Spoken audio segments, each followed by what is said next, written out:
Chaplain James Drake, welcome to the Valder Beebe Show live in Dallas, Texas. I'm so excited to have the opportunity to talk to you. How are you today?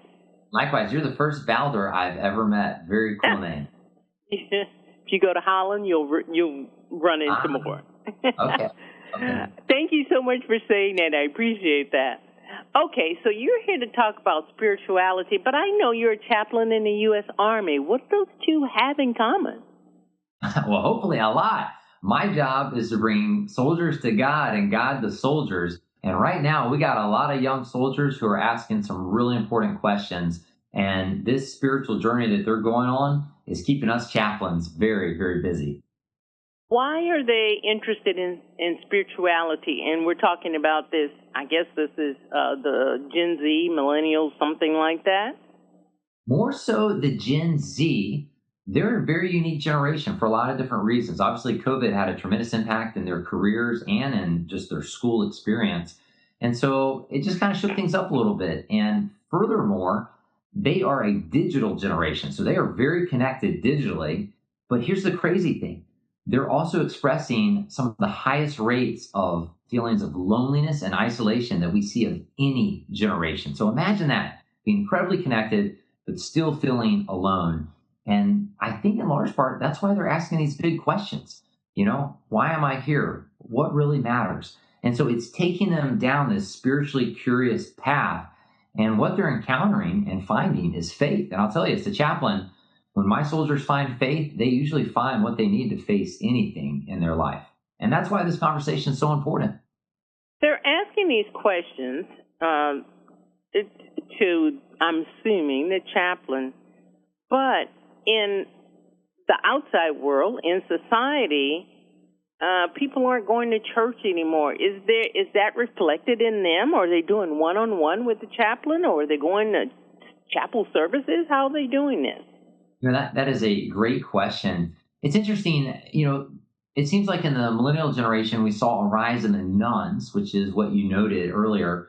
And that was more people kind of just walking away from their faith for different reasons, and certainly households of faith like synagogues and churches. But what we're seeing amongst Gen Z, both here and in the UK, is not only great spiritual curiosity, but actually more engagement from our young people in these traditional faith communities, because that's part of it. Although it's a very personal faith, and so that's why they're beginning by asking these questions, and they're kind of skeptical of what's out there, so they want to discover these truths for themselves. It's naturally leading them into the context of faith communities where they grow in their faith. And so we're actually seeing a little bit of an uptick of my chapel services, the churches I'm a part of, both here and overseas, of really this next generation getting involved. And I'll tell you, here's a fun stat. There were more Bible cells last year to Gen Z, and especially males, than any other generation. So there's something to think about. There's something happening, something's changing, and I believe for good. That's something that's very contradictory to what's going on in the world. And what I mean by that, I know church attendance is down, and they're really concerned with people not attending church, but they're mostly women in church. The largest population that are in churches in society are women. Right.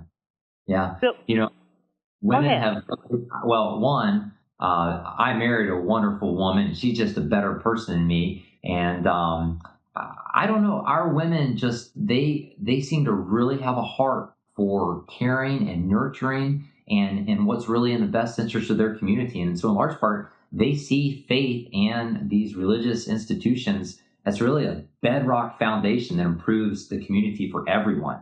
And so they've really done a great job maintaining that value.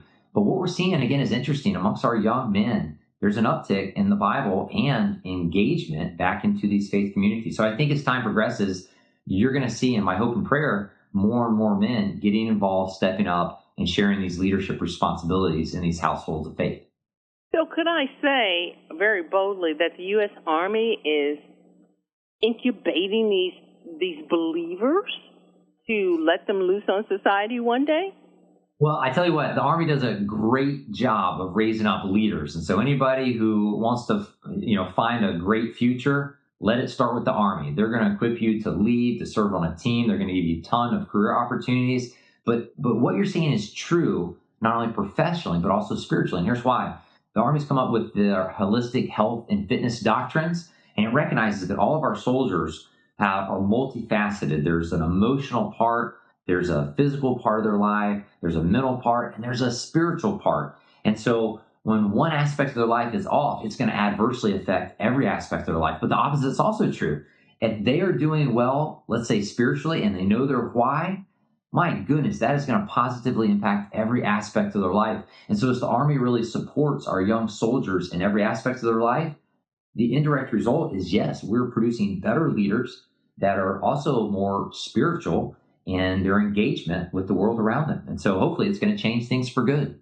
Okay, I've got one more question. You say that they're asking these profound questions. Give me some more example of these profound questions for the listener. Oh, man, some of the biggest ones I have is, why on earth am I here? What's my purpose, and does it really matter? And what it's getting at, they want to believe what's really true, and they want to know what's really true, and they want to leave a lasting legacy. And so, my encouragement to them has been the same encouragement that was given to me, and that's to find the truth, because when you find the truth, you're going to be set free. So don't chase trends. Instead, pursue time-tested truth, because that is something you can build your life on. And that's why our faith community and chaplaincies will hopefully serve these soldiers as they're so spiritually curious right now. Chaplain James Drake, this has been a very, very answer to my prayer. I wanted to talk to someone spiritual today. I kid you not. And you appeared. I want to thank you. Where can my audience go and get more information? Because maybe they want their young person to be coming and asking the chaplain all these questions. Oh, that's it. Well, one, thank you for your encouragement. It's good to talk to you today as well.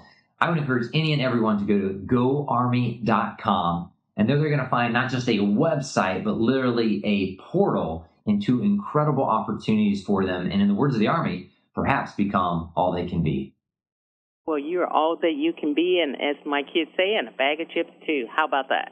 Love it. I love it. Thank you. Thank you. God bless you. Hi, I'm Valder Beebe, host of The Valder Beebe Show. We have over 1,000 videos on ValderBeebeShow.com and YouTube.com/ValderBeebe Show. We upload new videos daily. Our site is a modern baby boomer platform with news and information important to boomers. Subscribe to YouTube.com/ValderBeebe Show and stay connected as I interview the world's most fascinating people.